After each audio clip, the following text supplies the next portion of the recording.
Hey, welcome back to another Slay the Spire stream. I'm your host, Vegetable Bread. Today we're going to be playing some Ascension 20 Watcher. This one. Alright, rare card, common relic. Choose a rare card for 100 gold. Or trade out for a boss relic. These are outstanding choices. I think the only choice that's better than these is like 250 gold for a curse when there's a shop on floor 2, or like maybe rare relic for a curse when there's a shop on floor 2. Really outstanding stuff. So random rare card is great. I think I prefer trading all gold for choosing a rare card. The difference between getting a random rare card and choosing a random rare card is sometimes if you get a random rare card, you get like Deus Ex Machina, and like Deus Ex Machina is great, don't get me wrong, but like it's not really the big power spike you need to start your run off rate. It's more of a like mana helper for later. So I would definitely choose to trade my gold for a rare card, unless we're forced into a shop, which I didn't see when I looked at the map a second ago. But hey, maybe I was wrong. Actually, maybe we are forced into a shop.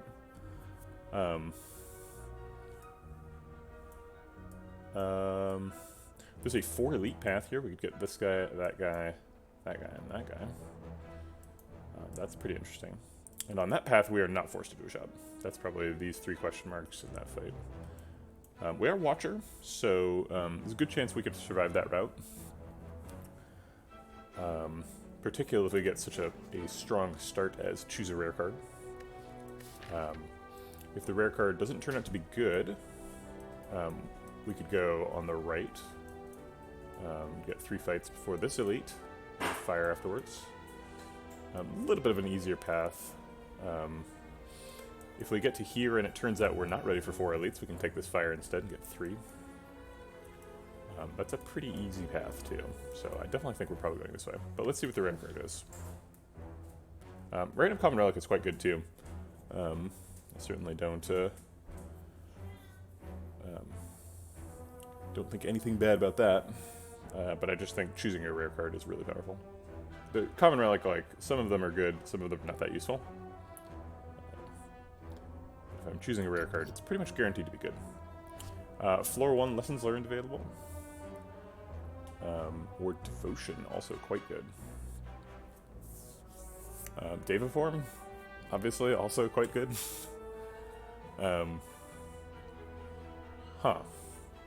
Interesting. Well, if we get a floor 1 lessons learned, then we have a good chance of upgrading all of our strikes and defense. So we get like a free ancient writing event. We are going to end up taking some damage to set up lessons, though. So this lessons learned is not super compatible with a 4 elite route, whereas devotion is. Devotion is extremely good in the Lagavulin fight and the Sentries fight, because both those fights can go pretty long, and particularly in the Lagavulin fight, if you like set it up on turn 1, you can just like, you can wake him up in Divinity practically, especially if you get a devotion upgrade. So I think I'm going to be leaning towards devotion here, especially on floor 1, since it gives us such a strong like synergy allegiance. I think I prefer devotion to lessons learned. Devaform is also really good. Devaform is kind of a curse in Act 1 though, and since we're looking at a 4 elite path, I don't know if we have time for a curse. Worth saying, devotion is not very good against Gremlin Knob. We would not expect to have enough time for that to work, even if we do upgrade it. Devotion opens the door to like brilliance and like worship and stuff later. Obviously, it makes like wall-ups better. Makes flurry of blows kind of good. Flurry of blows gets a little bit weird with devotion because it's like you want flurry of blows to come back into your hand when you enter divinity, but you don't want the other things that are good with flurry of blows, like empty fist, because that'll knock you out of divinity. So A little bit of a confusing situation there. Hold on just a second. I'm going to finish my tea.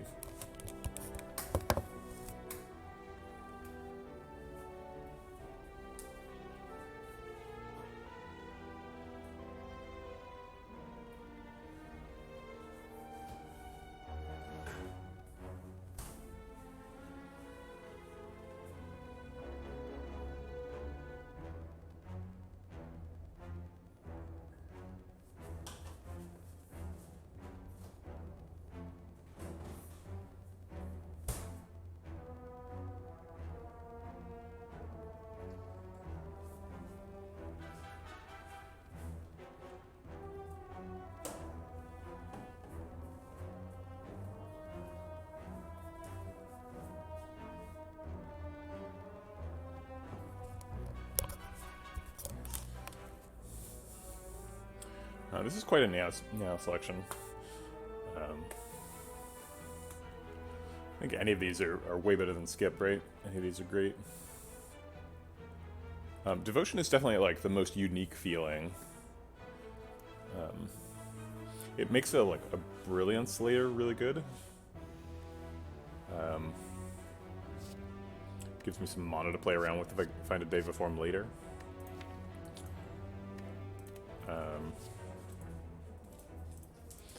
I feel like if you take floor 1 Devotion, though, you might end up taking a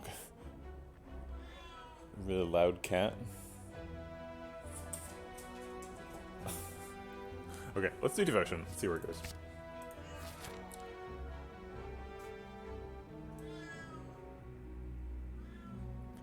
I think we're going to fight this fight, so we're going to go this way. This guarantees us the 3 easy pool fights. It could get us into trouble if one of these 2 question marks is a fight, but I think we should be okay. Worst case scenario, we take the fire and the 3 elites. Not a very good start here.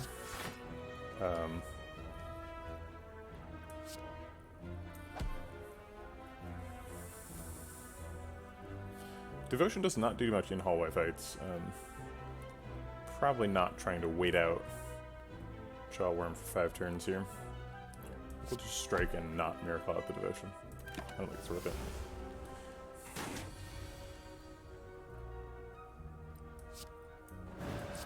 Okay, should be able to kill him next turn. Yes. Alright, taking 7. Not an auspicious start.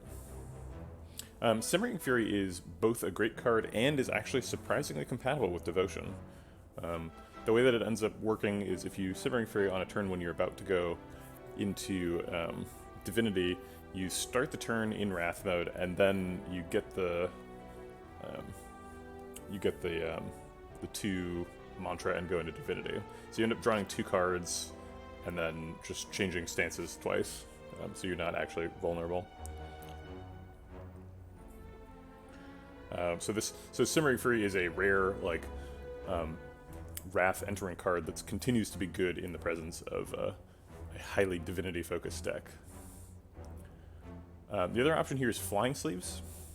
It is floor 1, and there is a pressure points here, so we could just try and do pressure pointsy stuff. That's not actually very good with Devotion, so we probably don't want to do that. Flying Sleeves has the advantage of being an attack, which is pretty important for early floors. Simmering Fury is probably the better card overall.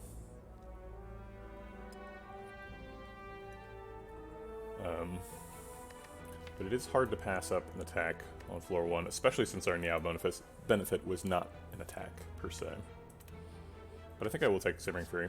I'm pretty excited about that interaction, drawing extra cards and going into Divinity. Alright, give me an attack card, or a relic or something. Don't stab me. I'll take gold even. Damn it, he stabbed me. What a little jerk. Okay, so that probably means we're not doing 4 elites, right? Because we took 7 damage to this Jawworm and then 10 damage to this stupid question mark. So if we're doing this fire, then we're doing both of these fights, so we don't need to do this fight. We can do 2 question marks here.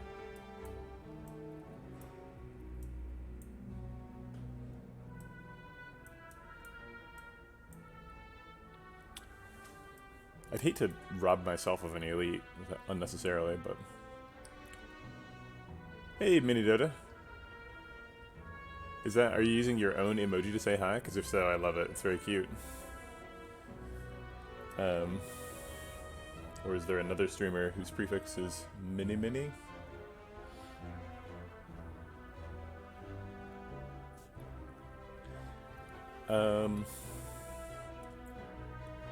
Yeah, I think we'll just do the question marks.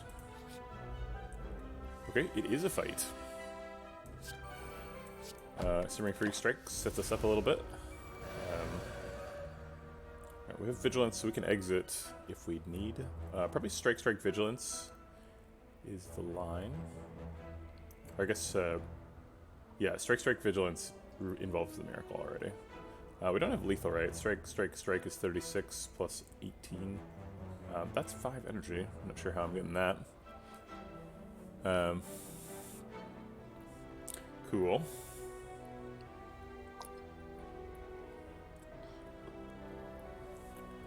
Yeah, I think it's just like Strike Vigilance.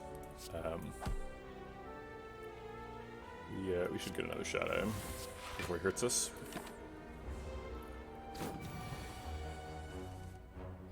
Okay, so we can Vigilance defend here, oh shoot, I was supposed to double defend. I'm gonna restart the fight so I can double defend. I don't know why I thought I could block out completely.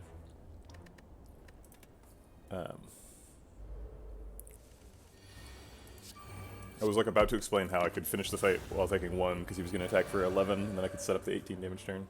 But then I just tripped over myself while doing it. Okay.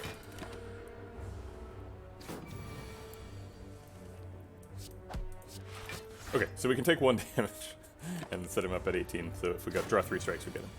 Okay, and we did. Alright, Wall Up is a card we called out earlier because we have the Devotion. Wall Up and Divinity go really well together. An expensive card that scales with how much damage it does, and an effect that gives you a bunch of energy and makes your attacks do more damage. Bread and butter. So let's grab Wall Up. It's also just like a really good card on its own. Doesn't need any support particularly. I'll take Golden Idol for no current HP loss. Sure. Alright, now we are plunged into a hard pool fight here.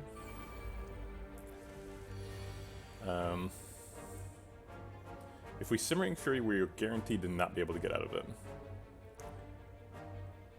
Because Vigilance is here, and we don't have any other stance exits. We're very likely to get Wall Up. It's 7 out of 9. Which is not a Star Trek reference, it's just math. Math can't be a Star Trek reference. I think we go for it.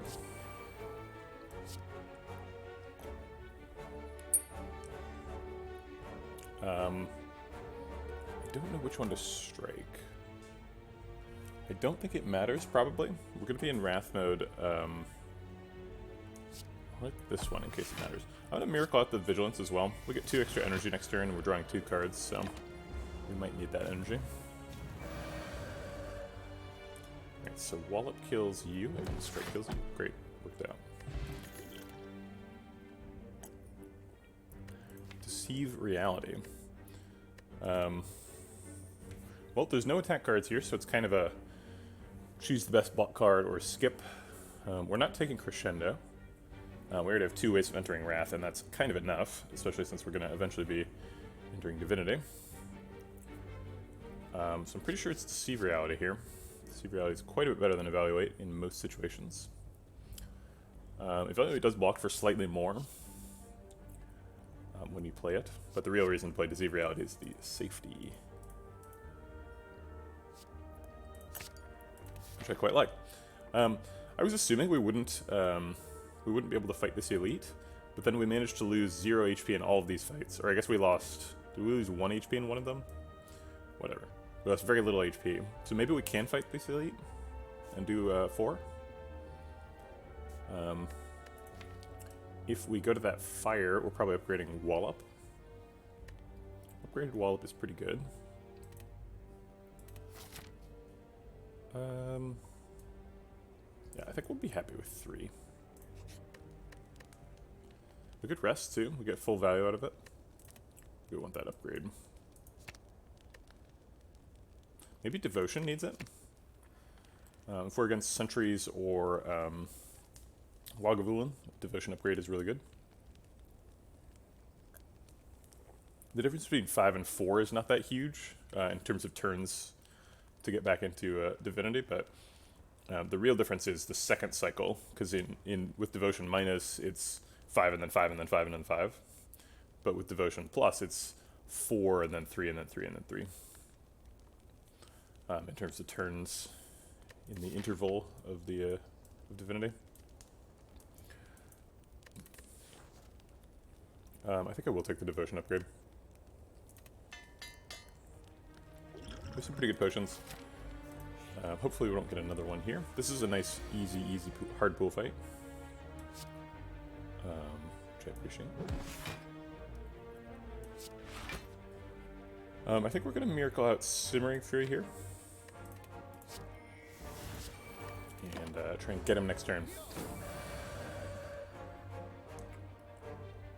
We've got 1830, 30 damage, that's not enough. Strength Pot gets us an extra 8. Yeah, 3 birds is a pretty good easy pool fight for Act 2. I like that one. Alright, I think we're on Strike, Defend, Deceive Reality. Maybe it's Deceive Reality Safety, buck for 16. And Strike. This turn did not turn out well. I was planning on going back into Calm, but we didn't draw it. I don't think I properly assessed the risk here. If we want to spend 2 energy blocking, it's probably supposed to be Deceive Reality's safety. We could spend the block pot here too. We're blocking for 16, so the block pot would block for 10. Well, I think we want it to block for 12, so let's do that.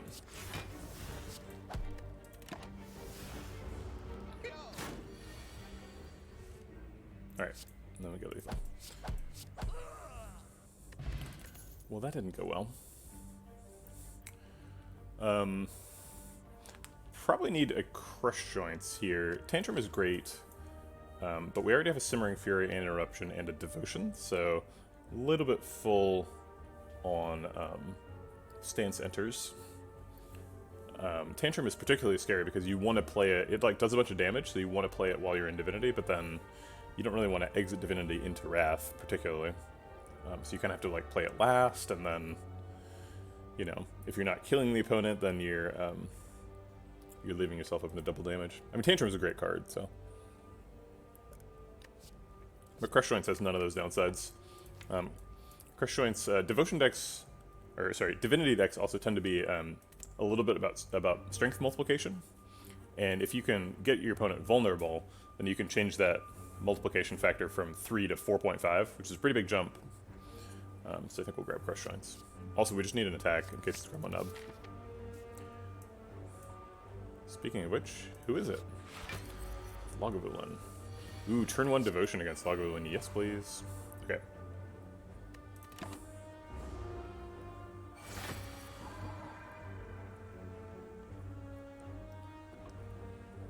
We could Eruption Miracle Wallop. It's a pretty reasonable wake up.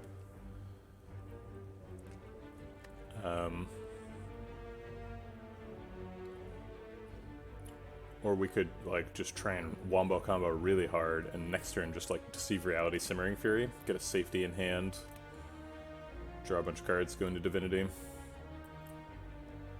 think I like that plan better. Wallop is for blocking, we don't need to wake him up with it. Okay, we did not draw Deceive Reality, so we can't do that part. But we can do this. So we're going to have a bunch of extra energy and a bunch of extra cards next turn. So see how that goes. And we're going to be not in Divinity, just kidding. Okay, well we have a bunch of energy, so we can get back out pretty easily. Ember Drain, yeah. Yeah, it's so annoying. It's like, Yeah, like, once you lose to them, you're like, oh, okay, I have to take energy as my first, like, major buff. Like, it's critical that I do that, or else I can, like, lose the run to Ember Drain enemies. It's like... I cannot understand why that's a... It's so unfun. It's such a bad mechanic. It blows me away. I'm, like, stammering. Okay, so Vigilance makes his damage go back to 20, and blocks for 8, so we take 12 extra. Vigilance Deceive Reality makes us take 8. If we're really afraid, we can Vigilance Defend Deceive Reality. That seems like a little bit of an overcommitment. I think we're definitely playing Vigilance. Oh, I have now exited Wrath mode. We're going to do the same trick for next turn when we actually are entering Divinity.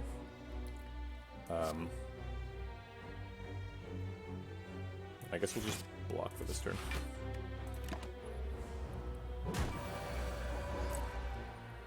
Okay, so we have Crush Joints, and we are going off. Is this lethal? Yep. Watcher. Okay. Wow, Damaru is insane with that starting relic. That is nuts. Devotion Damaru. So we're getting 4 per turn. So it's 3 the first cycle, and then 2, and then 2. That's really good. I guess I should have spent that block potion for 10 health. Because now it's getting replaced.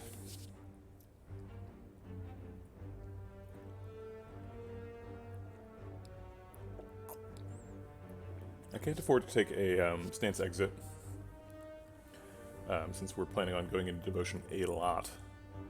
Or Divinity a lot. Halt seems inconsistent. Like Water is another block card. We have quite a bit of block, actually. Wallop and Deceive Reality. Of the, like, 4 cards we've added to the deck, quite a few of those are block already, so I don't know if I'm into, like, Water here. I think we're just skipping this pick. Maybe Power Potion is worse than both of these. Usually Power Potion is, like, one of the best.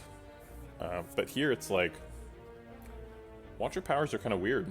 There's the one that, like, makes you scry every turn, the one that gives you armor when you scry, and obviously Deva Form and Fasting.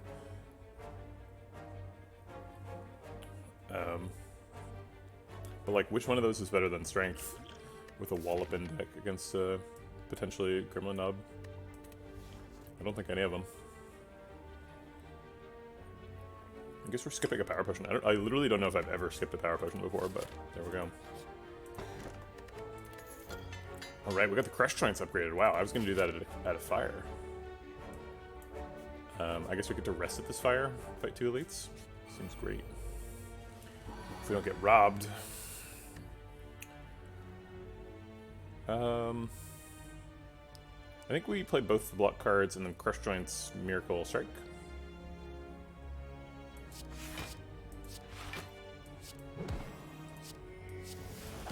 And try and kill him next turn, if we can. Nope. We have safety, so... putting him down to 12 seems good enough. Oh wait, no it doesn't. We can't afford Eruption Wallop. I guess we'll Simmering Fury to guarantee we draw the Wallop and do double damage with it.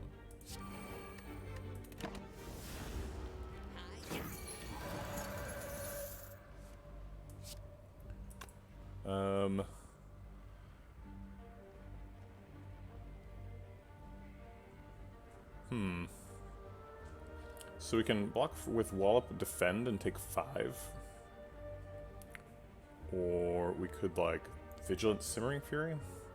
I was hoping I would get a Strike, but I did not.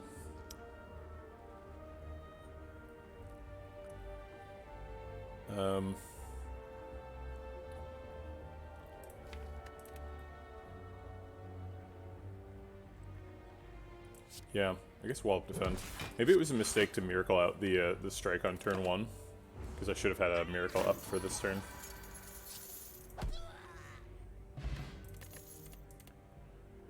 More potions. They're just getting thrown at us, unfortunately. A lot of powers here. Mental Fortress and Nirvana. Mental Fortress can actually work pretty well if we're going just in and out of Divinity every turn.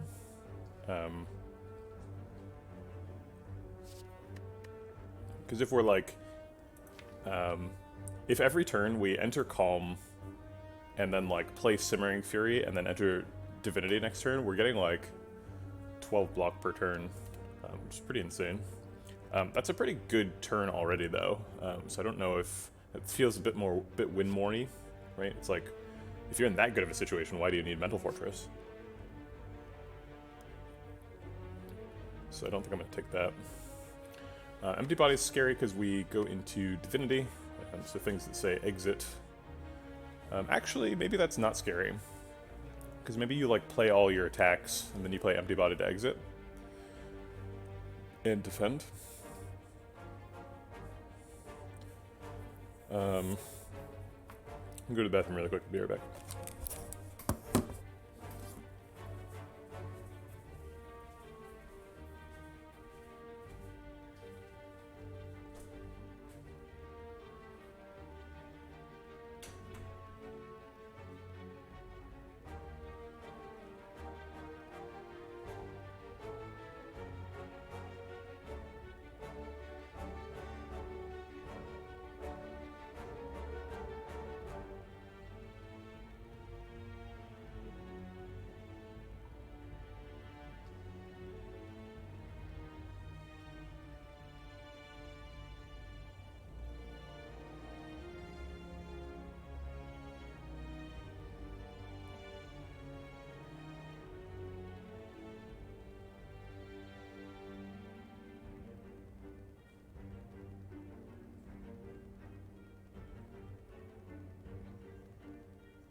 I think it's skip over Empty Body. We've got so many defensive tools already.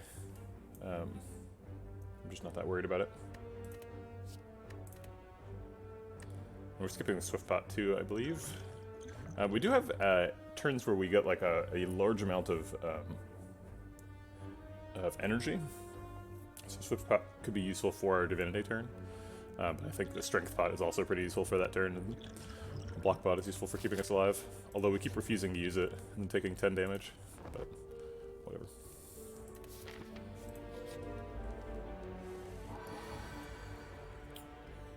Pretty poor turn 1 here. This is definitely going to be the Strength Pot in this fight. I wish that I had the wall up for next turn, when he's actually attacking. And no downside for using Miracle now, because he doesn't get Strength on turn 1.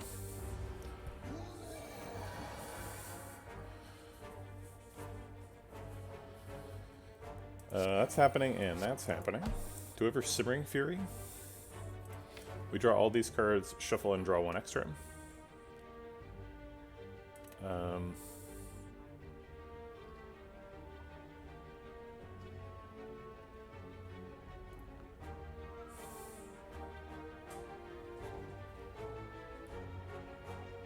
Yep. Yeah, no, I totally agree.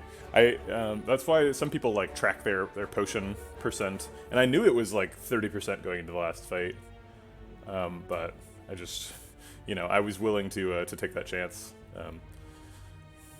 And this fight is way better for both potions, right? Like, we are gonna get a ton of damage out of the strength potion, and we are gonna get 12 health out of the block potion next turn. So like, I don't regret saving them, but like, if I could have gotten 10 health out of it and then also had a card draw potion for right now when I need to draw some cards, I like can't spend this energy, then like, that would be great. I think Simmering Fury is better than Skip here. It represents a ton of damage next turn.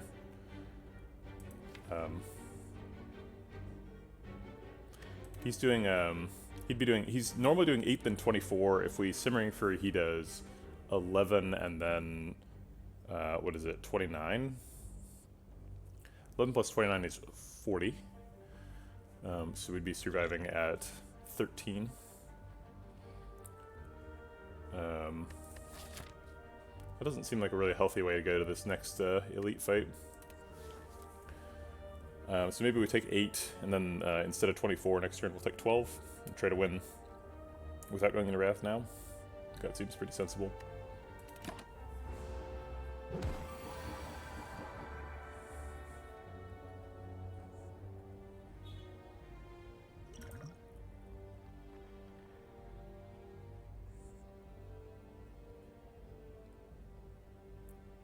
Okay, so we're always doing this. I think we do Vigilance and Crush Joints and set up for trying to lethal him next turn. If we play Crush Joints, he goes down to 38. And he is vulnerable for next turn. I don't think there's a world where we kill him from 38. We're not going into Divinity next turn. We can't go into Wrath next turn unless we get lucky and redraw Eruption.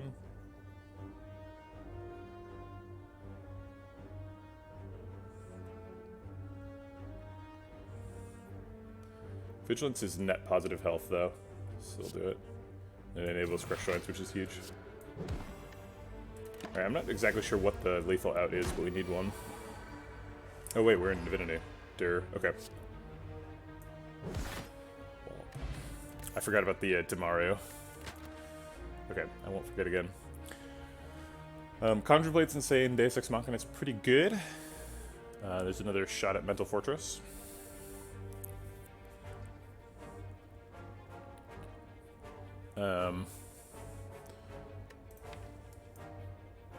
So why is Conjure Blade insane? When we go into Devotion, we have a ton of energy. We don't really want to spend that energy on Conjure Blade, though. We want to spend the energy on Expunger. How about Deus Ex Machina? We don't really have anything to do with all the extra energy. We have a Wallop. It's like the only expensive thing the deck wants to do. I guess Vigilance and Eruption are both expensive. We do have some card draw as well, so extra energy would be appreciated. Yeah, it's probably Deus Ex Machina here. We already fought Gremlin Knob too, so it's a big mark in that favor. Okay.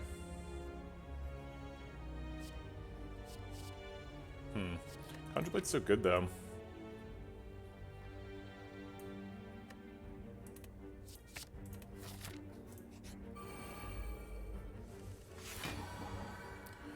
Alright, let's see if we can get through this fight without losing any health.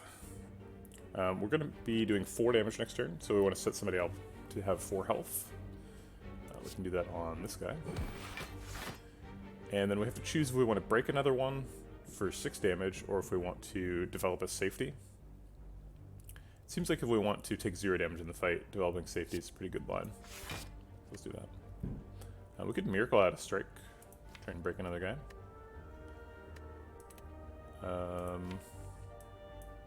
Actually, I think I like that. We have a safety in hand, so should be able to block next turn with only a little bit of energy. So we strike him, that blocks for 8. We safety and defend, take 1.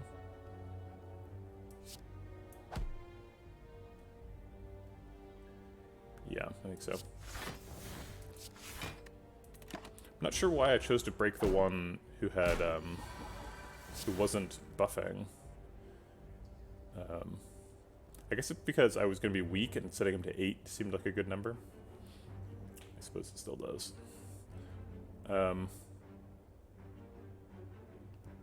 Okay. So let's kill him to block for 6, defend to block for 5, and take 7.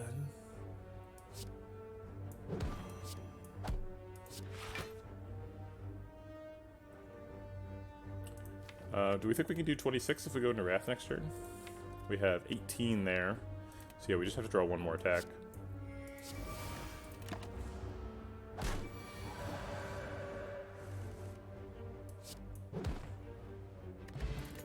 Alright, we took a bunch of damage there. Did not work very well.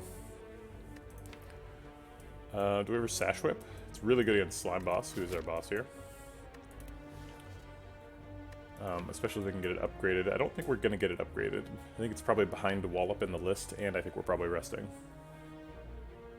Plus, Whetstone is gone. We already used it.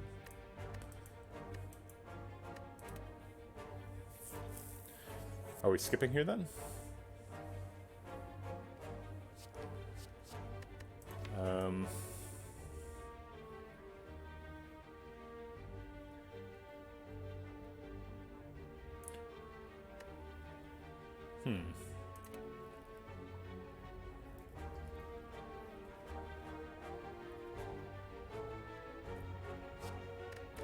Okay, if we take Sash Whip, can we fight this elite?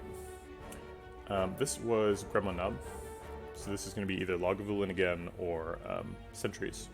Sentries is probably the scarier one. I think we're fine either with it, with Sash Whip, or without it against Lagavulin. And Sash Whip is not good against Sentries.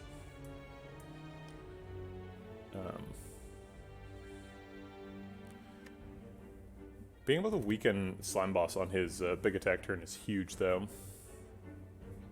And we do. It looks like we're gonna have to survive that, right? Because we're probably gonna try and split him in Divinity form, and unless we draw Devotion on turn 1, which could happen.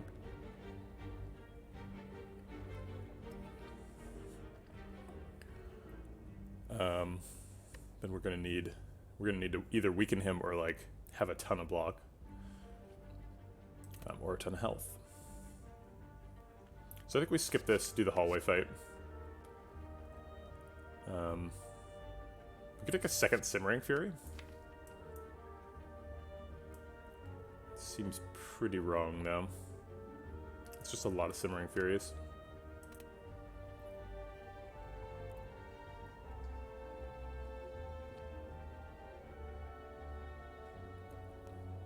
If we take the Sash Whip, do the hallway fight, and it's Lagavulin, we're in good shape, I think. And if we take the Sash Whip, take the Sash Whip, do the Elite fight, and it's Lagavulin. If we take the Sash Whip, do the Elite fight, and it's Sentries, I think we're also in good shape, actually. Because we're just already good against Sentries. With the, like, wall up and the Devotion. Alright, so let's take the Sash Whip and go to the Elite fight, and hopefully not die. Alright, it's Lagavulin. Can I get a turn 1 Devotion? No. Alright, well, I guess we'll just go into Calm this turn.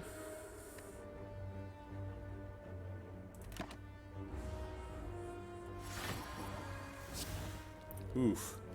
Very late Devotion. We can develop a safety now.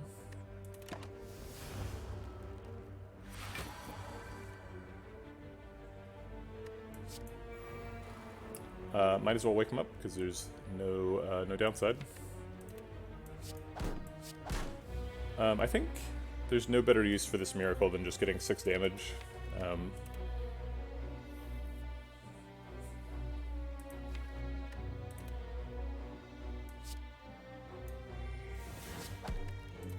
Alright, this number is a lie. It says 3, we're getting 4 per turn. So we're going into Divinity next turn. So if we Simmering Fury, we draw extra cards and have the energy to spend them. We can also develop Crush Joints for next turn. So we can like Simmering Fury, Crush Joints, safety here. It seems great.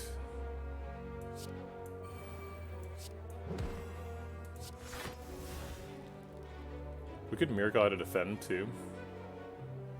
Try and take 3 in the fight. How likely are we to get lethal? So we're in Divinity and he's vulnerable, so everything is getting multiplied by 4.5. Wall up times 4.5 is like 40 damage-ish. So he's at 52. Strike times 4.5 is 24 plus 3 is 27. So 2 of those and he's dead. So wall up double strike is lethal. Yeah, I think we're trying to minimize damage this turn. I'm planning on winning.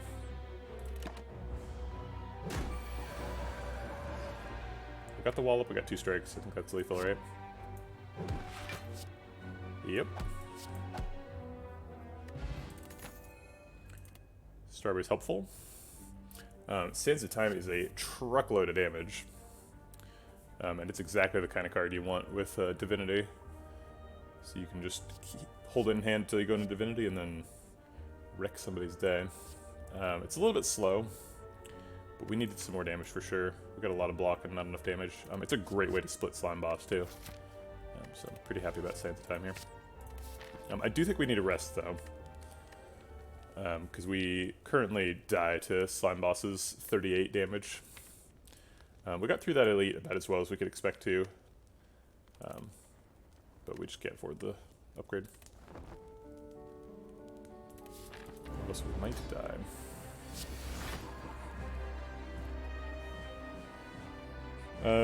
No sense in missing damage here. Might as well Simmering Fury wall up strike.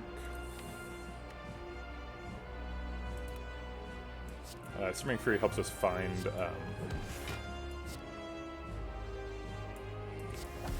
Devotion next turn. Which we did not.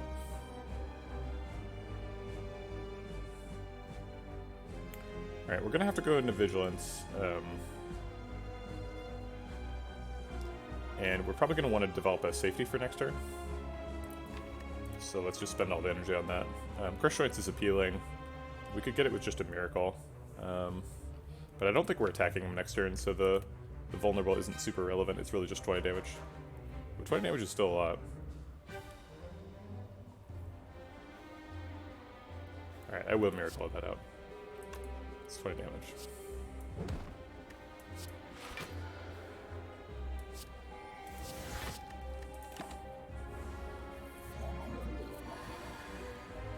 Alright, we need Devotion. Sash Whip is here on time. Alright, these are both happening. And then I think Strike, Miracle Strike Sash Whip does more block than just defend. Yeah, 25% less is almost 10 block here, so.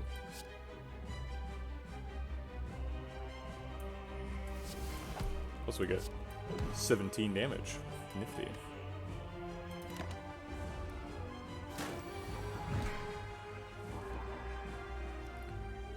Alright, nice to see that you showed up, Sands of Time.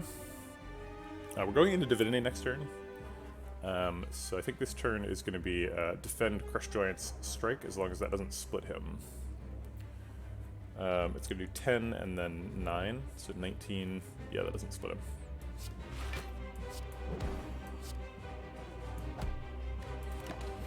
Okay. Is this lethal? Yes. Cool. Well, it looks like we could have won the fight without resting, but there was no way to know that. Second Devotion. Gives us more reliability to do the thing the deck is best at. It also puts us into Divinity every other turn, which is pretty good cadence. Exit Divinity, enter it again. I like it.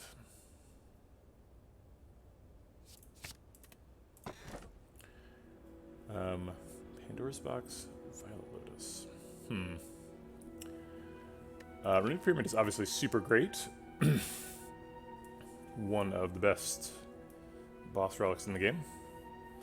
It's not really clear to me what I want to hold on to, though.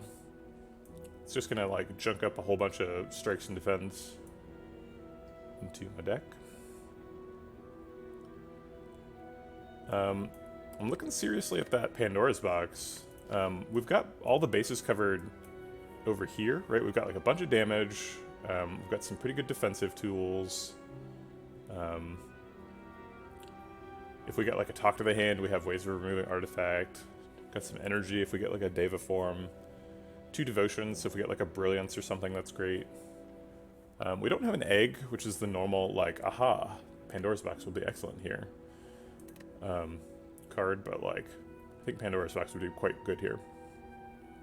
We don't exit Calm a ton, but Violet Lotus is quite good. I think we can't take it though, because there's a bunch of cards that we would want to take if we had Violet Lotus, like Tantrum and Empty Fist and stuff that we like can't really take because we're a Divinity deck. So I think we're going to pass on the Violet Lotus. Obviously it's better than Skip, but it's not better than Runic Pyramid, because Runic Pyramid's insane. But I think the pick here is it's probably Pandora's box. Let's argue for Runic Pyramid for a second. The thing that's insane about Runic Pyramid is if you're going into Divinity every other turn, you've solved your energy problems more or less. So you're not too worried about cards getting stuck in hand, and you can just like hold all the attack cards until you like go into Divinity and just absolutely blow somebody up. It seems really strong. Plus we have Crush Joints and Sash Whip, which are both like very good after they've been set up. And nothing sets stuff up better than Runic Pyramid. So Runic Pyramid takes the existing deck and makes it much, much better. But Pandora's box basically lets us trade out this deck for a better one. So it's a little bit hard to compare those two things. But I think it's Pandora's box here.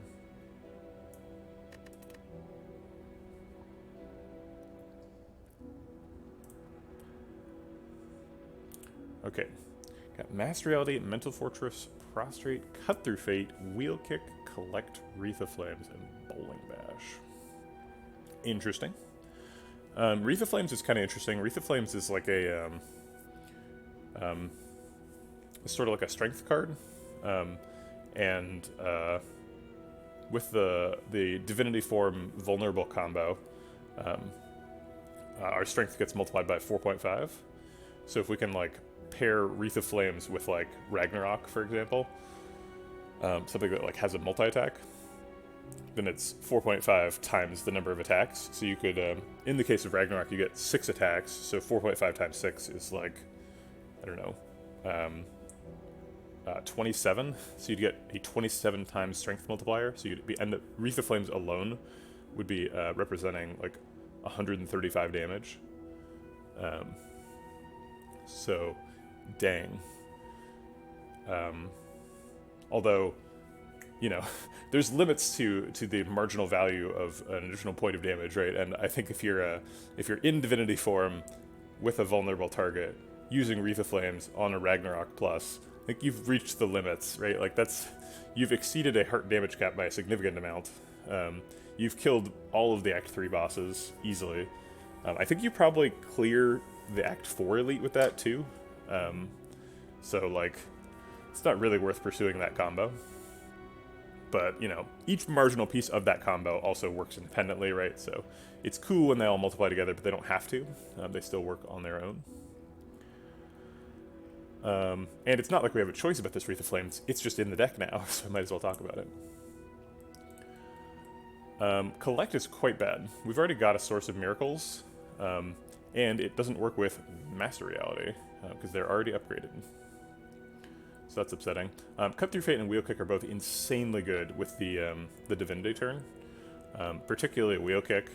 Getting a big attack, doing a bunch of damage, multiplying that damage times 4.5, drawing a bunch more cards that you can use with the excess energy. Wheel Kick is all kinds of good, and it's basically the same thing for Cut Through Fate. Does a bunch of damage, draws you another card, keep the combo going, helps you find your devotions. Both Cut Through Fate and Wheel Kick are top tier. They're like way, way, way better than the strikes we paid for them. We did end up a little bit short on block. We got a Mental Fortress, which is something, and a Prostrate, which is probably better than a Defend in the deck, but that's all we got back. So we traded in quite a few defense, one of which I think was upgraded. No, it must have been an attack, a strike that was upgraded to whetstone. But yeah, we did not quite get our block replaced, which is often the case with Pandora's Box. You rarely get as much block back as you pay for it, and that's okay. So we'll just have to pick up some more block in Act 2. We have a Master Reality now. It doesn't combo with anything here, and I don't think it combos with anything in the deck except for Deus Ex Machina, which would generate upgraded miracles. So we do have to be a little bit on the watch for a Master Reality combos.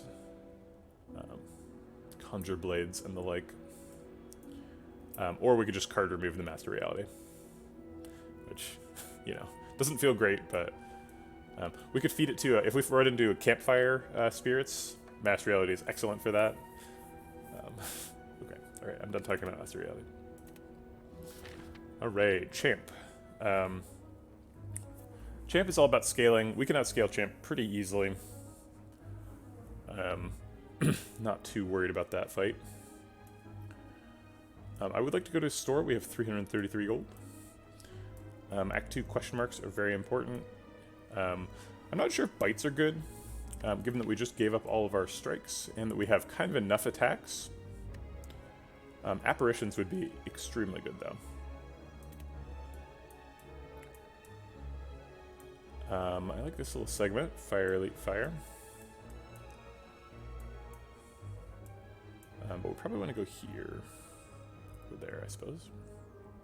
Actually, this one's better, because then if we don't end up super strong, we can go to a fire.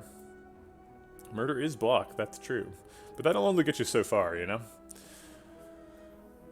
I do like this little passage, because then if we're feeling really strong, we can go fight 2 elites with a fire in the middle. If we're not feeling super strong, we get a fire before the elite. Okay, so let's figure out how we get there. I think we go through this 2 question mark path. I mean, just against the heart at all, right? You just can't, you're not allowed to kill the heart in 1 turn. It's against the rules. Vigilance, Prostrate, Crush Joints, I suppose. We can Crush Joints and Miracle out Wreath of Flame. And the next turn Sands of Time him for 35 with Vulnerable. It's not lethal.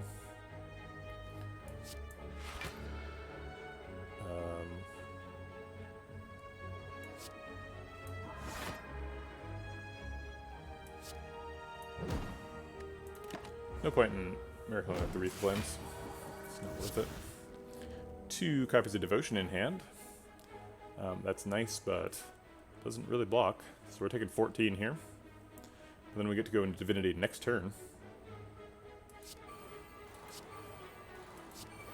And I guess draw some extra cards. If we're drawing 2 extra cards, we actually have to spend one of these miracles or lose out on a draw. I think I'd rather spend a miracle than lose a draw.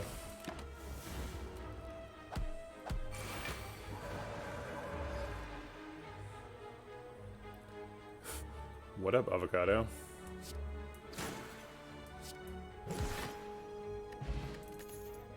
Okay. Worship seems... the relics alongside the box. Are you talking about Pandora's box? The relics alongside.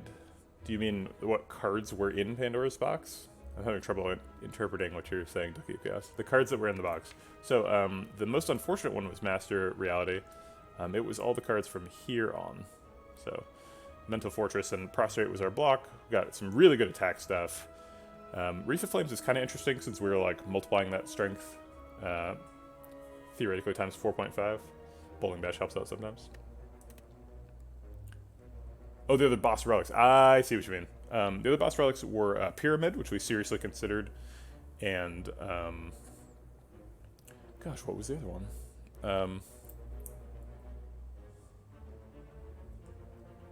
It was Violet Lotus, and we don't really exit calm enough for that to be super good.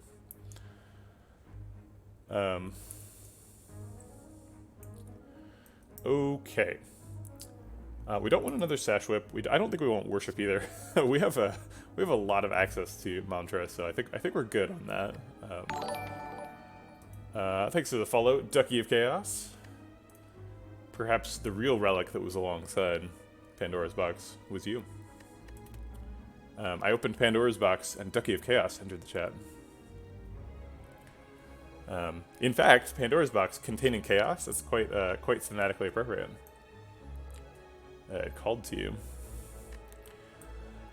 Do we pick Carve Reality? I think we have enough damage, although it is appealing to have a retained attack card, and this is a combo with Master Reality. You know what? Actually, we do actually have another combo with Master Reality. We have a Deceive Reality, so these safeties can get upgraded. So if we get Carve Reality, we got them both. Yeah, we could literally enter Divinity every turn. It's very possible. If we picked the Worship, we'd be like most way there. And like, you know, that's Watcher, I guess. We'll just triple my damage and gain 3 extra energy every turn.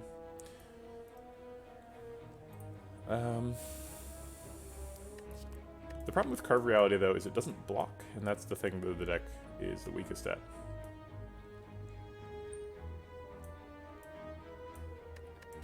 So I'm going to pass it.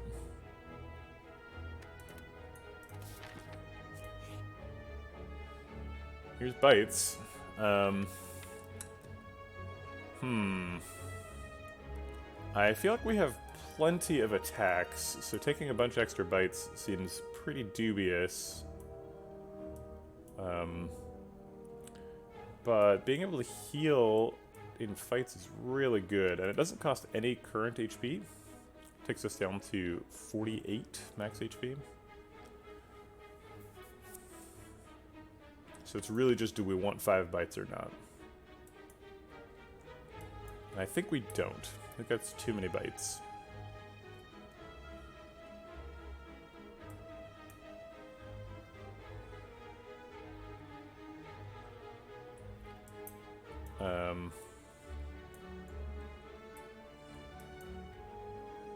We don't have any other mechanism for healing, though. We like have to either rest or just not take damage. And our not taking damage plan is pretty weak because we don't have very much block. We just have to blow up everyone before they hurt us. So bites are kind of like block, right? It's like a bunch of attacks that block for 2, kinda.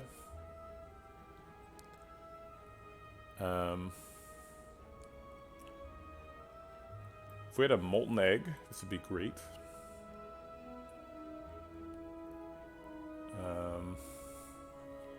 Boy, this is a tough one. I really do want some way to block, but I just don't think bites are it. No, thank you.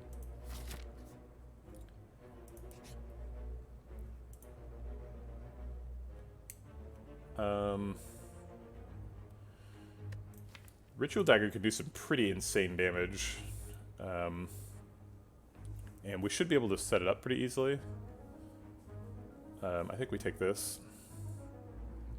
On the flip side, 50 gold, and we're about to go to a shop. Gold is gold.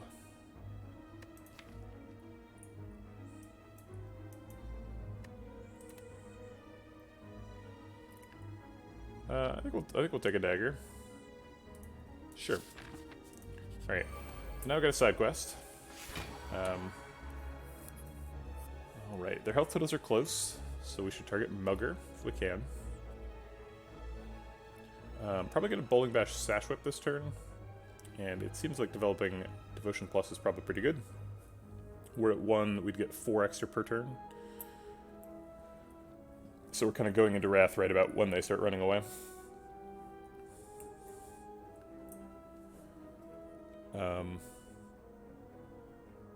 Right, this is happening. One of the few mechanisms we have for blocking. And then I think it's either Devotion or Simmering Fury. I suppose we could trade this Miracle for a Miracle Plus. It's kind of cute.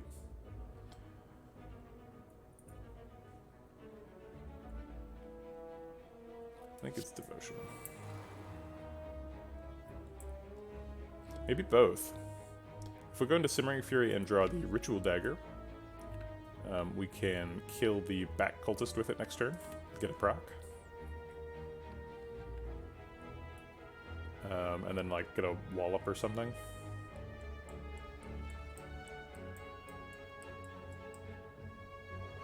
No, I think I'll pass.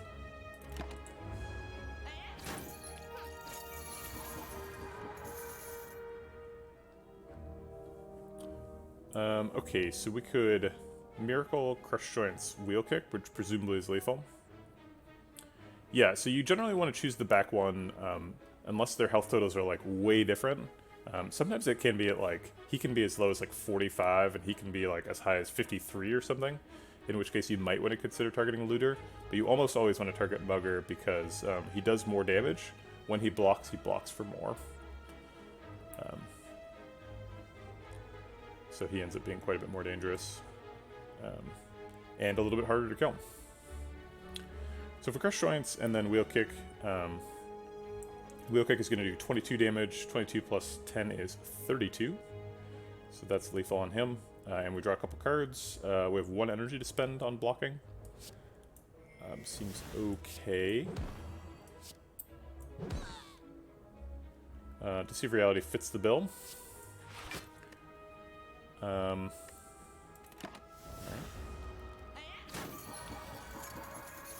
Alright, we're guaranteed to draw a Ritual Dagger next turn, so we just gotta set it up. We're gonna be in Divinity too, so it's not gonna take much setup. Sands of Time is gonna do 60 damage. We could enter Divinity right now. We could enter Divinity, cut through Fate, and then we have a 75% chance of drawing Ritual Dagger. Seems like there's a 75% chance we don't get it then, if we do that. If we just Sands of Time, he blocks for, what is it, like 12 or something? But he is at 28, and the Ritual Dagger is doing 45. So I think that should be lethal for next turn.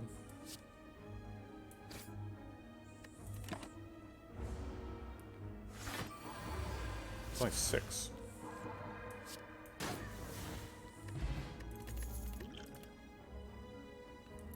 Okay, Evaluate I think is a necessity. I'm not like super excited about evaluating things, but you know what? We need some block, so get on in here, Evaluate. All right, another worship option. Tori blocks kinda. Halt also kinda blocks. We could afford both. It's a little bit sad. That's true. It is also Master Reality synergy. Mental Fortress blocks, and we already have a Mental Fortress. So it gives us some redundancy for that plan. This is the, I believe, 4th Mental Fortress that's been offered to us this run. 2 of them were offered, 1 of them was forced into our deck with the Pandora's Box. Frozen Eye is quite good on Watcher because of Scry. So the Scry is never a surprise.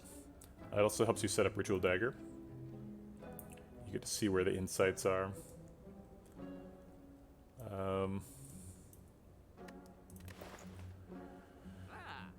Weak Potion is kind of block. Tori is really good against Book of Stabbing, which is a pretty big deal. Well, it's good against Book of Stabbing if you can get weak on him or minus strength. But our only source of weak is this unupgraded Sash Whip, so maybe it's not good. It does also work a little bit against Gremlin Leader, but not super reliably, and not for most of the damage.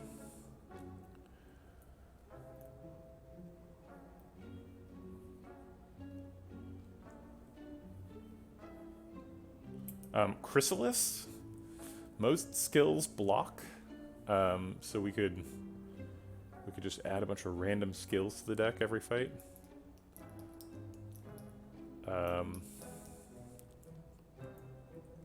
How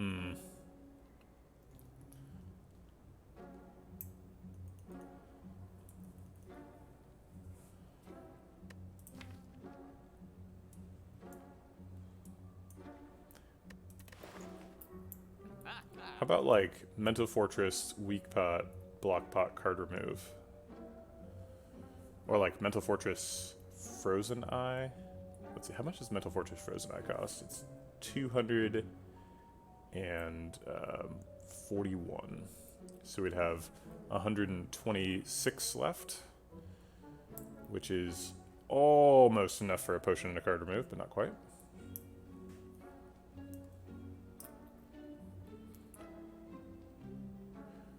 We could do Mental Fortress Frozen Eye Halt card remove. Halt kind of combos with Mental Fortress, if that's going to be our mechanism for blocking.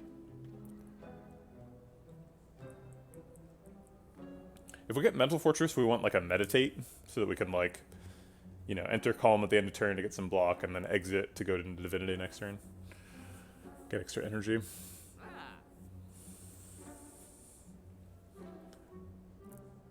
Alright, I think I like this plan. We really don't have enough? Yeah, we don't. We could buy these 2 potions. We'd have to throw away a skill pot, which is probably block.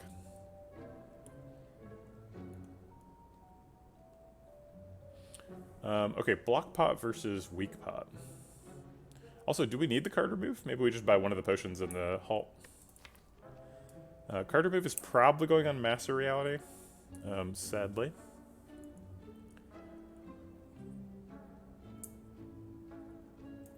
It is the card in the deck that does the least things.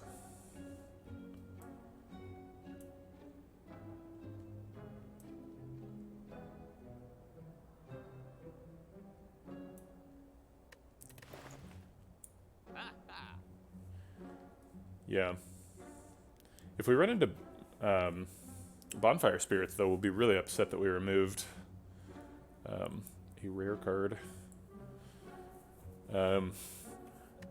It's probably not worth the time it takes to think about what the Bonfire Spirits backup plan is. Yeah, we could just give them, like, Collect or something. We've got plenty of uncommons. It's not a big deal. Okay, alright.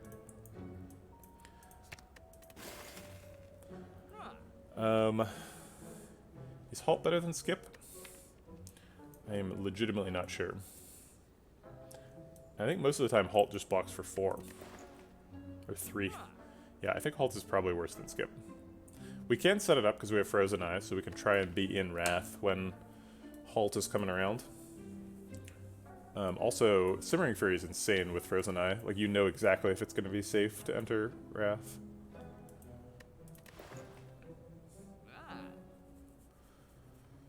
I think we'll skip Halt for now.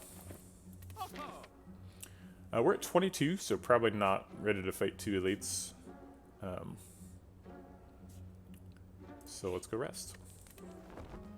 Go up to 42. Look at that. We could duplicate a card.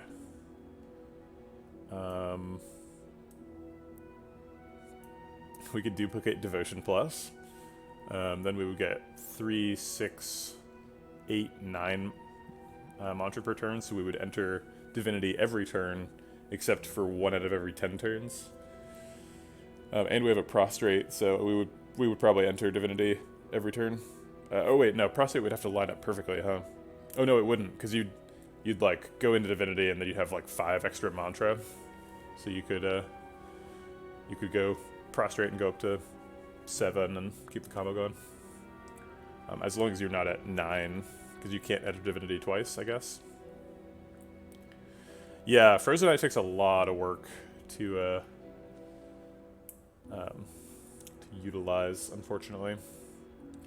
If we do Devotion Plus, we also get more consistent. However, it's not really solving the fundamental problem with the deck. So I think maybe it's Wallop. Wallop is quite good. We could get a second Ritual Dagger if we want. That seems unnecessary.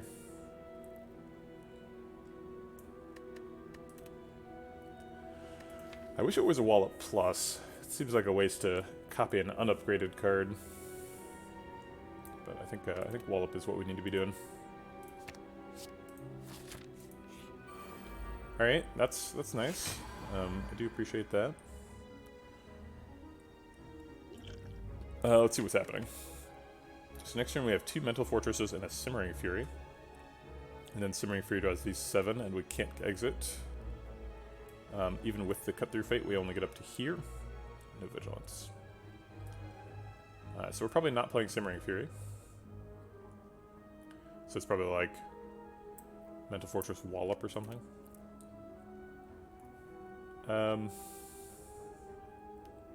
We probably do want to proc Ritual Dagger in this fight. I think we can plan on getting into Devotion and killing Leader with it. The problem this turn is we're taking 10, which is not comfortable. But we can gain 5, 7 Mantra, 8 Mantra for next turn. Almost go into Divinity already.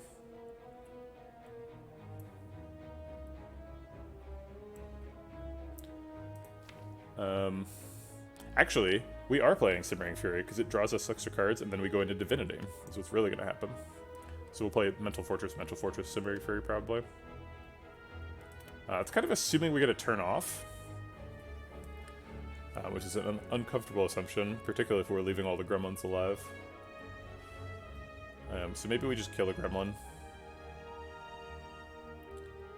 This is always getting played. This is always getting played.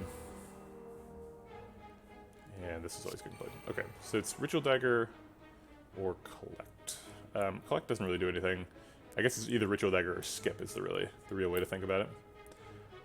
So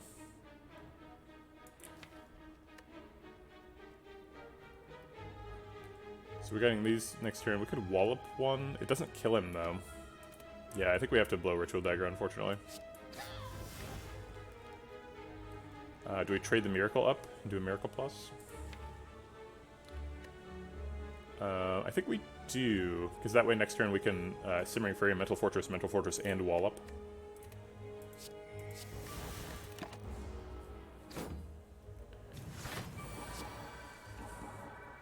Alright, he isn't attacking. Yeah, I think we're going to do that whole thing, because we're going to Divinity next turn. So we want to play this. Get our block combo going. And block for 9.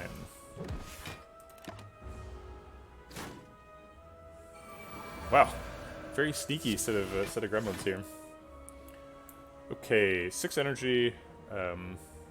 Probably want the Sash Whip for the Leader. We may actually have lethal here. Let's see. We get exactly these cards with Cut Through Fate. So max damage here is take the Crush Joints and then Miracle out the Crush Joints. So we're getting 14 from this and then 30 from that. That's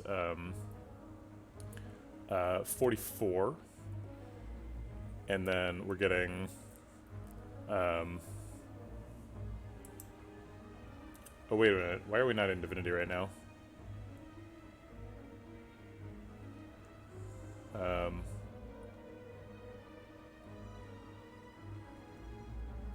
Hold on. What's happening?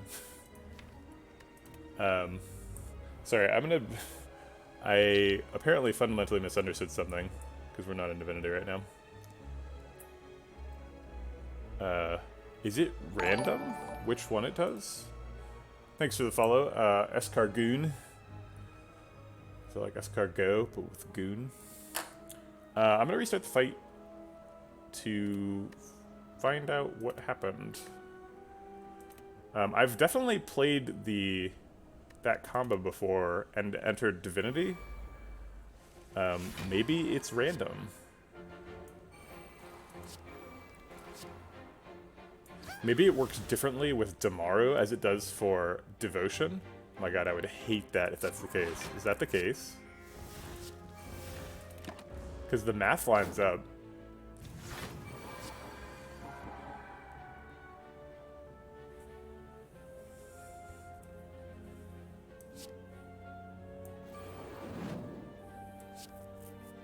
Wait, what did I do that for? God damn it.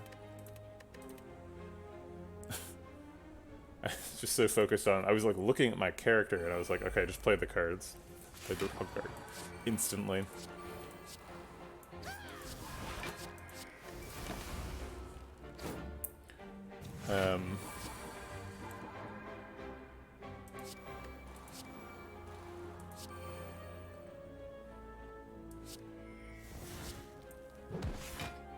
Okay, so the situation here is we're at 9 mantra. My understanding was that if you Simmering Rage, you enter Wrath, and then you enter Divinity, but clearly that's not the case.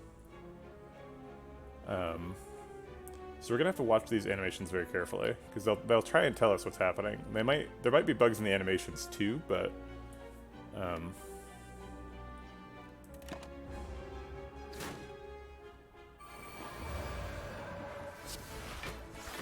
yeah, I don't know why Wrath won. I don't understand. That was not my understanding of how this is supposed to work.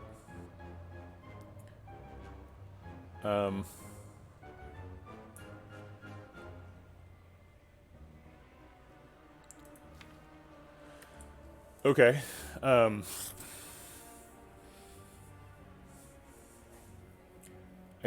wish I understood what was happening, right? I just don't. Does Demaru go first or last? Or like, why is it different from last time? Because like, I did it previously on this run. And it worked the way I thought. Is it... What? I know that the Java code for Slay the Spire is available, and I might just like go read it instead of looking at the wiki, because I've looked at the wiki about this interaction in the past, and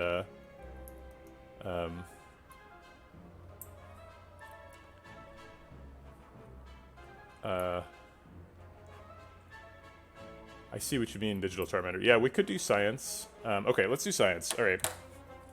Alright, so we're going to restart this fight again, and we're going to do so with future knowledge. This is normally against the rules, but we're going to do it because it's really unclear what the rules are. Okay. So, this is happening. The other things are subject to math. Okay. So, what we want to happen is we play enough of these cards that one of the devotion procs is what puts us into divinity, so that we can test and see if that's the difference. So we have to avoid being at 9, so that it's sort of unequivocally the devotion. So we're gonna have to play at least one of the devotions. I guess I don't know which one, but good chance it's this one. I think if we play both and just don't play prostrate, we get into the right range here. So we go up to 5 devotion. Next turn we gain 6 because Demaru and these, so we go up to 7, and then yeah, that's unequivocally devotion that would be putting us over. Okay, so let's just do this and skip the prostrate.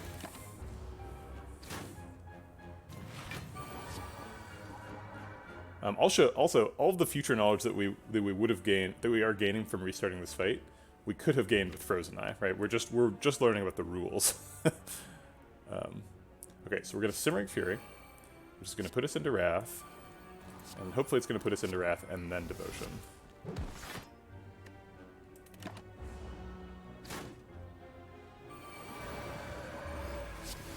Yeah, so it's Demaru and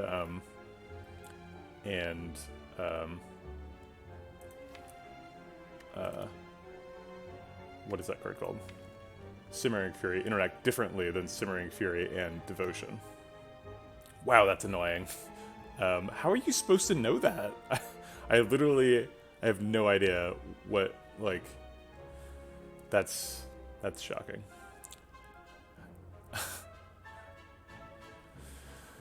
Okay, alright, well, I learned something today. Come on, Mega Crit, why? Okay, alright. I guess we're back to calculating if this is lethal on Gremlin Leader, because that's what led us here. We were like trying to figure out if it was lethal, and then I was like, why are all my damage numbers *2 instead of *3? Like, I saw this Bowling Bash, and I was like, 14 isn't anything *3, and it should be 7 *3. Okay, alright, so this does 21, and then we go get this, and it does 30, so we're up to 51.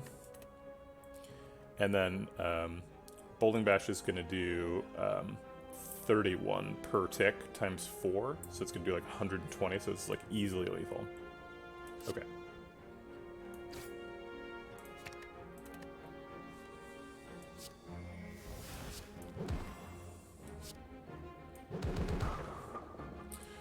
All right, well, I hate it.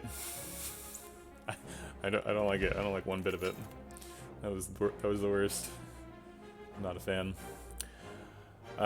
Take another evaluate. Works well with the master of strategies that we've now removed.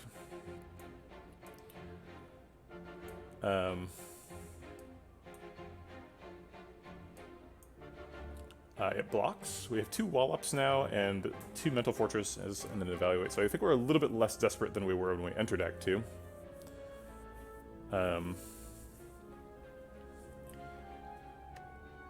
Yeah, I guess I finally lived up to my dream of being an educational Slay the Spire stream, because that was that was a real education for me. We did the science and we learned. I think we're skipping here. I don't think we're excited enough about fasting to take it. And I don't want to take a second copy of Evaluate. Or Wreath Flames. Okay. We probably don't want to go to this shop. Can we take 2 fights and then an elite here? We're only at 36, so I don't feel super confident.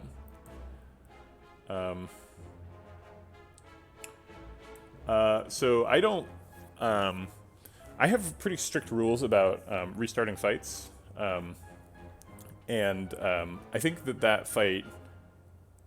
so what's important to me is that I don't use information that I gain in the future of a fight to like take a different strategy or like try a better line. Like if I make an honest like strategic decision with my like eyes open, aware of the consequences, then I won't restart a fight. But I will restart a fight if like in this instance, because like we literally didn't understand the game rules, or if I make an obvious mistake, or like misclick or something. So yeah, so I would continue to count this towards a streak. The game doesn't count streaks, so it's really just a personal preference question. If you would like to track streaks personally in your own head, that is also possible. But for me, this is still fair. I think we're just gonna take a question mark. We would still take apparitions. Thwack is fine too, but I think we want those extra fires. We have some pretty good upgrades to get. Sands of Time, Cut Through Fate, Mental Fortress, Wallop, even Wheel Kick. A lot of really good ones. So let's go get some of them. Alright. We also have the combination of Frozen Eye Ink Bottle, which just like gives me fits every time it happens. I like always mess it up. I'm like, okay, we're gonna draw exactly these cards, and then I like play another card, proc Ink Bottle, and ruin the whole plan. Okay. So we have 2 copies of Wallop in hand. We could play both to block out. First one blocks for 9, second one blocks for 6. It's 15, so we'd block for 25. He's hitting for 24. That would mean we're skipping Devotion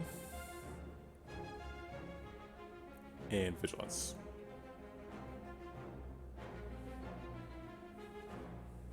Hey, yeah, glad to be of help, Digital Charmander.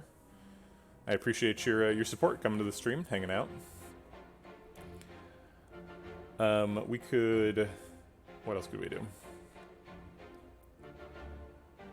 I don't like skipping Devotion, but it seems like all the lines involve skipping Devotion. Okay, I think we're just going to Vigilance Wallop. That way, if we end up entering Wrath, we get some extra energy. Which I think is more significant than 6 damage.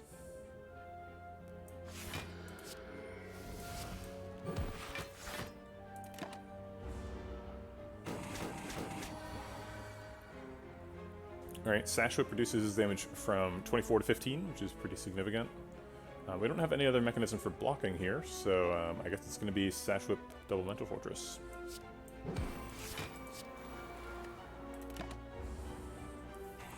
Oh, I reduced it down to 18. I was wrong. Okay, so Devotion should probably get played.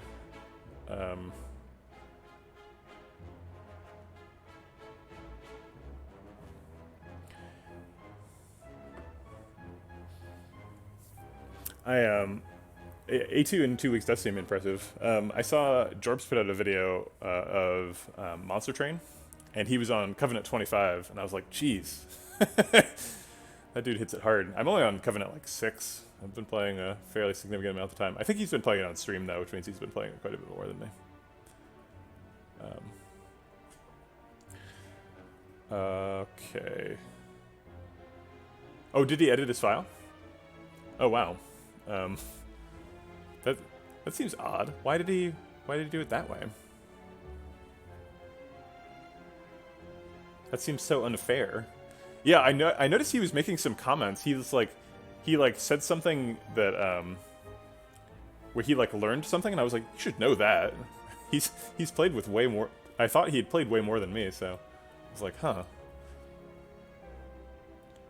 I think the Covenant system in Monster Train is a little bit odd.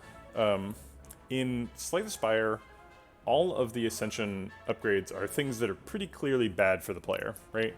There's the only one that's a little bit debatable is Ascension 10. Sometimes that makes Duvu Doll quite a bit better.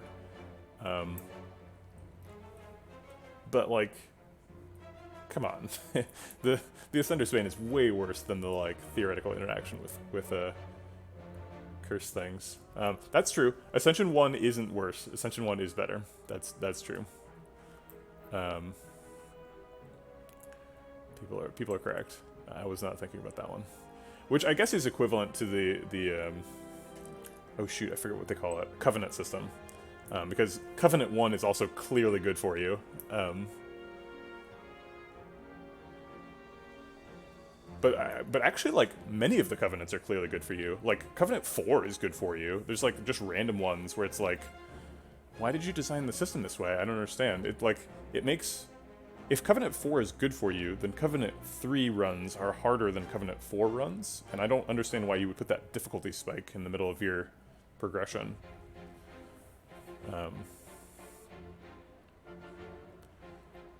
Okay. Alright, we should play Devotion, and then I guess evaluate Wreath of Flames? Just the things we can do to spend energy without doing anything.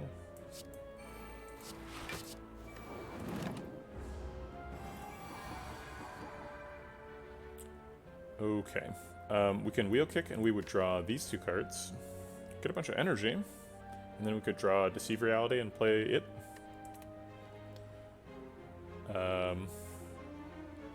Prostrate does not put us into Devotion, and in fact causes the deleterious interaction with, what's that card called? Simmering Fury, but we're not going to play Simmering Fury this turn, so it doesn't matter. It does put us in kind of an awkward spot where we're going into Devotion next turn, but we don't know what we're going to draw. Actually, the next time we play a card, we draw with Ink Bottle, so we could play Prostrate and just draw the Cut Through Fate and not take the Deceive Reality at all. Or we could play Wheel Kick like I was planning and draw all 3 of these. But if I play Wheel Kick, I only have 1 energy left. Whereas if I play Prostrate, I can play Prostrate, Cut Through Fate, Deceive Reality, and Safety. It seems like we're getting lethal next turn, so I think I'll prefer that one.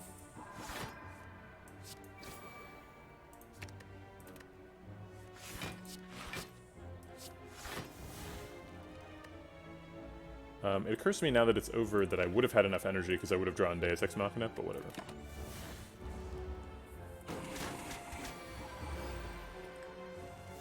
Yeah, but difficulty spikes are bad, right?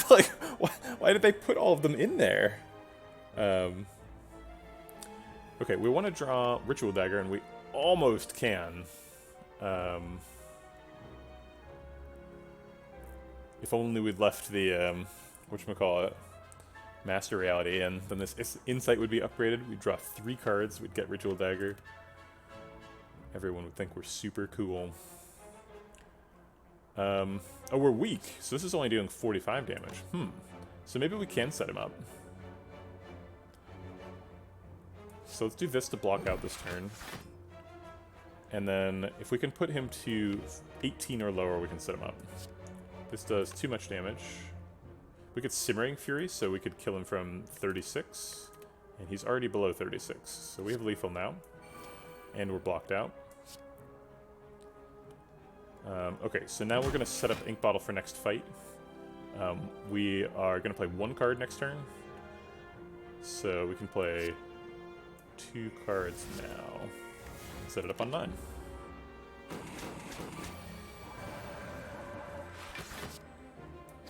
Perfect. Okay, great.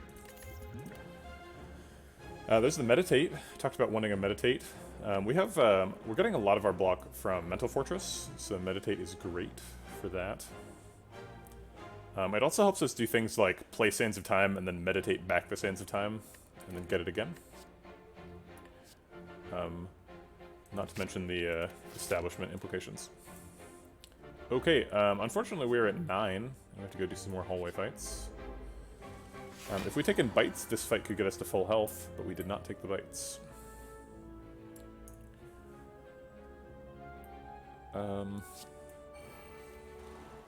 Should have looked at my pile before I did that.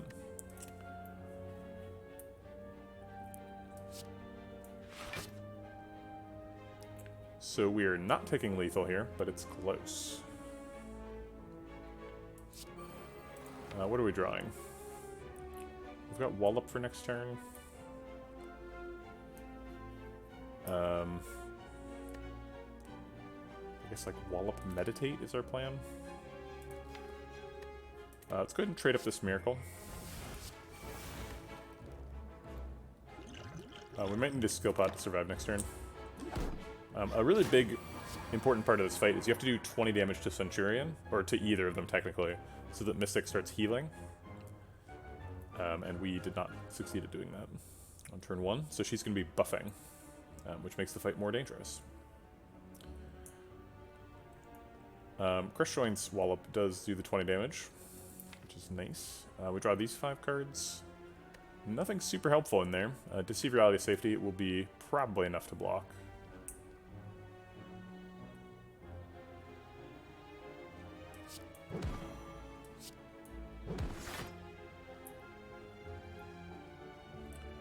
We could Simmering Fury Meditate, give ourselves some extra energy for next turn, get back a Wallop. We draw these 2 cards in addition.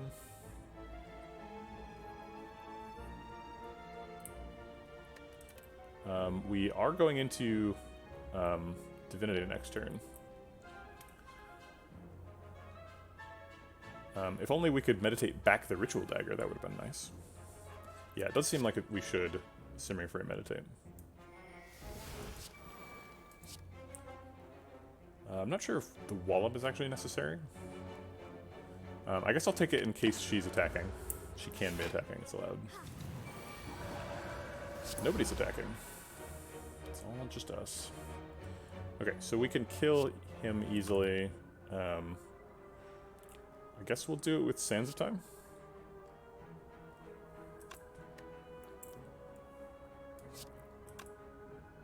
This does 40, this does 36, that wastes, that does 76 damage, which is less than 90, so it wastes less.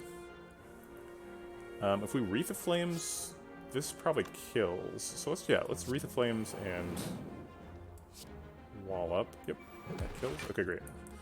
So then we can Sands of Time on Mystic and set her up to die. Okay. So we want to shuffle back to, whatchamacallit?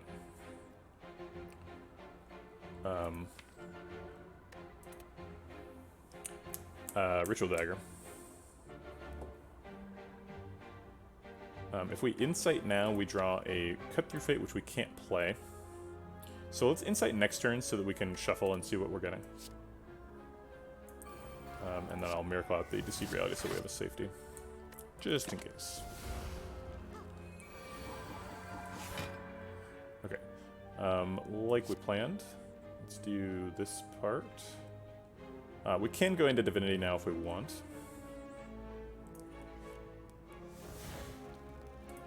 Okay, Ritual Dagger is the very next card. So let's go draw it. And then go into Divinity and kill her with it. Okay. Ooh, an upgraded Sands of Time. That's very shiny.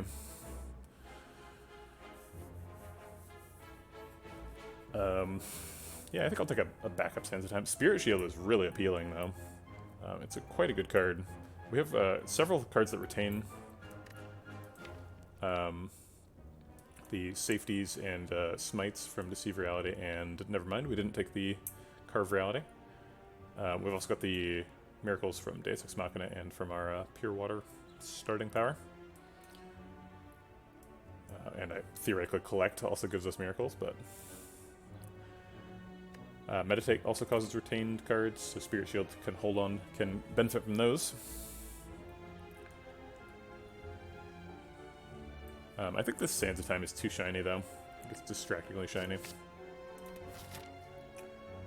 We're at 2, so hallway fights are pretty scary, but that extra fire could be our salvation. If we go to this question mark, we could get thwacked, but we could also get apparitions. Apparitions would be pretty nice for this deck.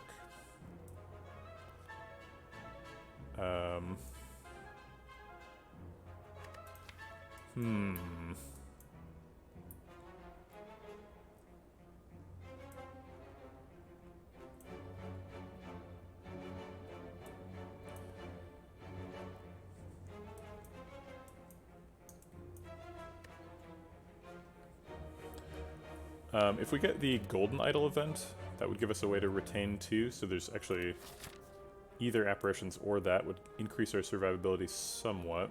I think these campfires are our best way to survive. Alright, so let's get there. Okay.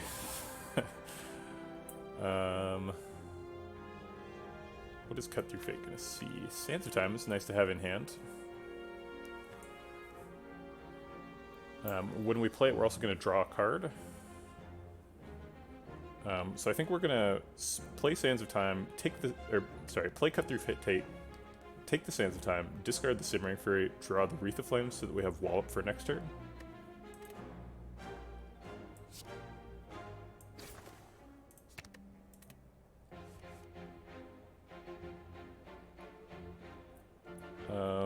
Okay, is it worth it to go into Calm, or should I Sash Whip Meditate? I guess these both go into Calm, so I should just Sash Whip Meditate. There's no reason not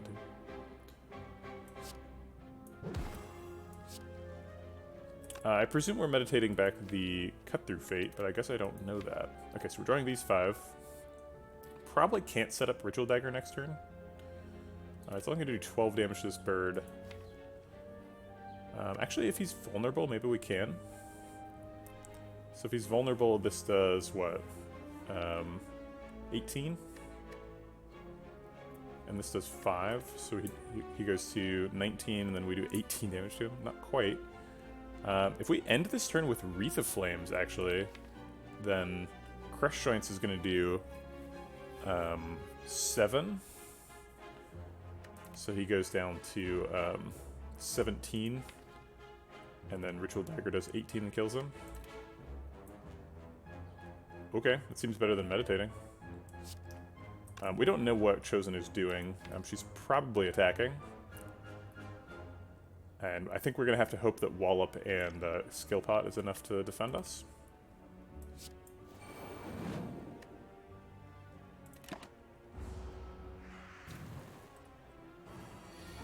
She's not attacking. Well, that's convenient. Okay, there's the 7 damage as predicted, and then the 18 damage. Yep. It all worked out. Okay, it seems pretty clear that we play Devotion here. Let's look at the discard pile. Let's see what we got going. Or at the draw pile, rather. So if we play Devotion, we get 3 Mantra and go up to 5. Prostrate is not enough to put us into Divinity.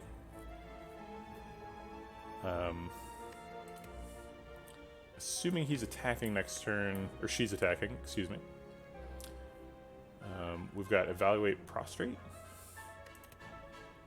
I always presume that Chosen is female, but it's actually not clear what the gender is from the art. I just assume because of the feathers. So it's sort of a feminine affect. I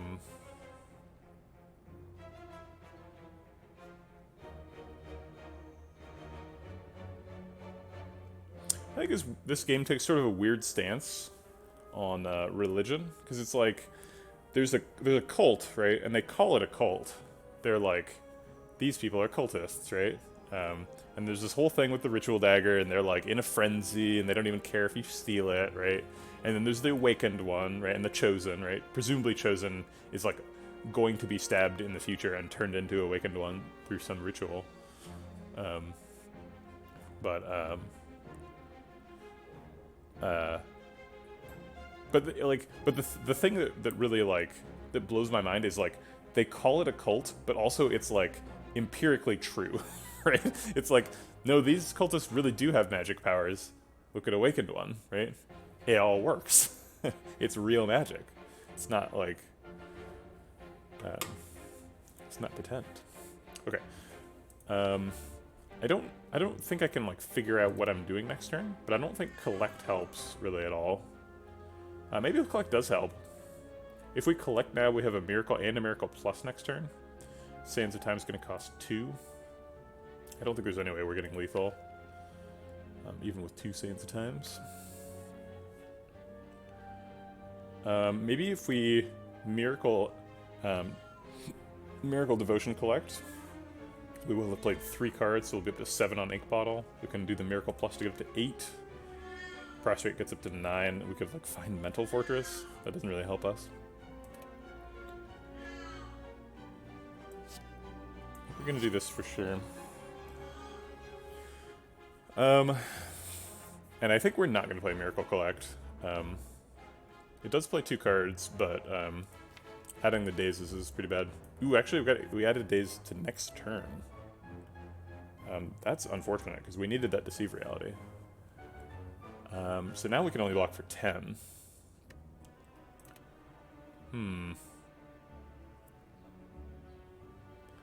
It can work. I would say generally it's bad. The thing about Apparition is like, it's probably the most powerful defensive tool available. I don't know exactly on what Ascension the Apparition event gets worse, but I know on low Ascensions it gives you 5 copies of Apparitions, and on high Ascensions it gives you 3. Maybe it's Ascension 15, with unfavorable events, where it gets worse. But on low Ascensions, I think it's better to do both, because you're on such a low health total that you like really need Apparitions to be like consistently protecting you, and you're more able to do that on low Ascensions.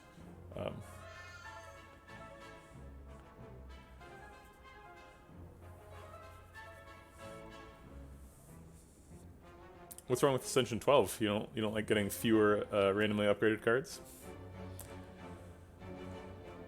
Okay, I think we're done here. Okay, he's attacking for 24. She's attacking for 24. They, right? It's 2020. Chosen is a they, right?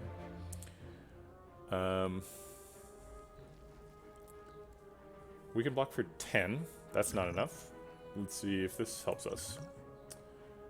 It does. The Deceive Reality that's on top of our deck turned out to be inside the skill potion as well.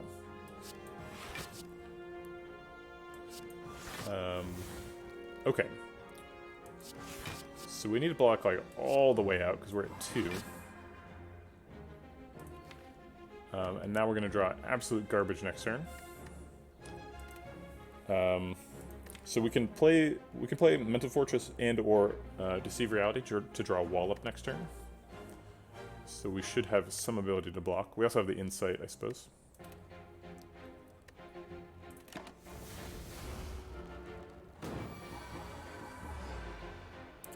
It's true that we can probably kill her this turn. I was hoping to set her up for a ritual dagger, but that was probably I was probably dreaming. It doesn't seem very realistic. If we want to block her 15, we can insight into a wallop, or we can just play a Sands Time Plus to draw a card with Ink Bottle and play wallop. We have quite a bit of control over the fight with Frozen Eye, so as long as we don't put ourselves in a position where we can't kill her, I'm okay with extending the fight. So that's what I'm going to do now. Okay, so we've blocked out.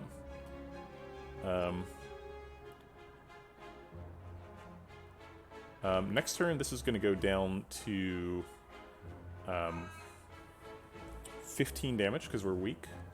So we need more damage to kill her.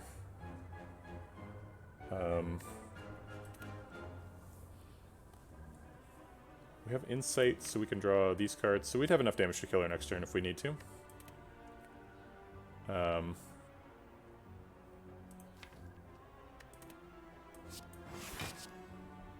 that adds a daze. So now we'd have to go up to Bowling Bash.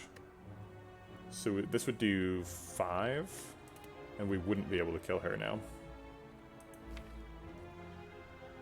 I shouldn't have played that. Deceive Reality. We still can kill her. We can kill her with a Fear Potion. It seems like a huge waste now, though. She might just weaken us again, though.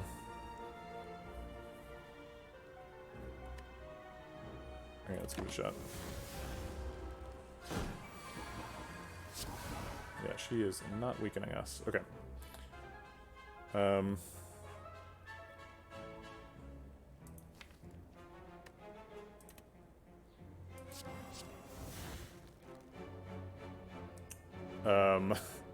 Well, I totally screwed myself. Okay. Oh wait, the Fear Potion is not even lethal here.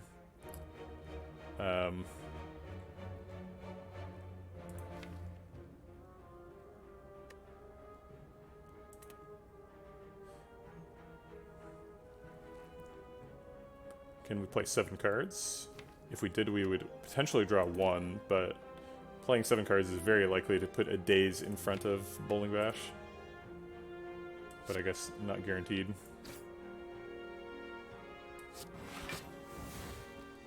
Also, it looks like we just can't do it. Oh. No daze has gone in front yet.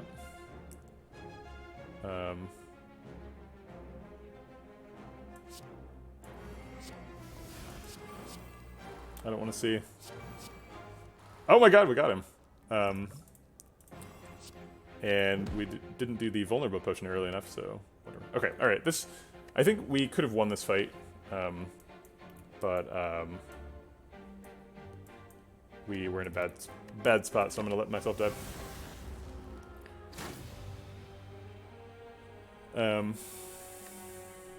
Darn. Sorry, I forgot to eulogize that run properly. Okay, so what went wrong here? We had a bunch of cool stuff. We had Frozen Eye, we had a bunch of devotion, a bunch of mantra stuff. I think the main thing that went wrong is we didn't have enough block. You need like a really strong block plan. Yeah, you're right. We 100% should have killed him when we had the shot.